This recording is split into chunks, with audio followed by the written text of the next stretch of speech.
ఏ నామమైనా పలికితే ఆ నామం యొక్క దేవుడు మాత్రమే పలుకుతాడు. అదే శ్రీరామ అనే నామంలో రాముడు ఒక్కడే పలుకుతాడు అనుకోవడం చాలా పెద్ద పొరపాటు. శ్రీరామ అనే నామం జపిస్తే 6 దేవతలు పలుకుతారు. అది ఎలాగో చూద్దాం. రామ అంటే శ్రీరామచంద్రుడు పలుకుతాడు అని మనందరికీ తెలుసు.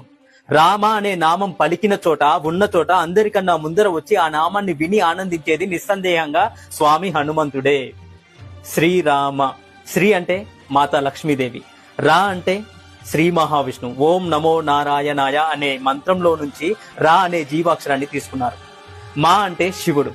ఓం నమ శివాయ అనే మంత్రం నుంచి మా అనే జీవాక్షరాన్ని తీసుకున్నారు.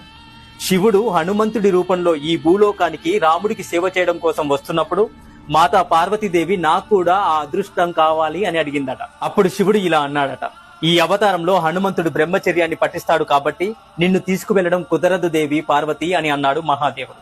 అప్పుడు మాతా పార్వతీదేవి, అయితే నేను మీ తోక రూపంలో వస్తాను అని హనుమంతుడి తోకలో ప్రవేశించిందట మాతా పార్వతీదేవి. మరి రామ అన్నప్పుడు హనుమంతుడు వస్తే మాతా పార్వతీదేవి కూడా వచ్చింది కదా. శ్రీరాముడు, హనుమంతుడు, లక్ష్మీదేవి, శ్రీ మహావిష్ణువు, శివుడు, మాతా పార్వతీదేవి ఒక్క నామం పలికితే ఈ 6 దేవతలు వచ్చి ఆశీర్వదిస్తారు.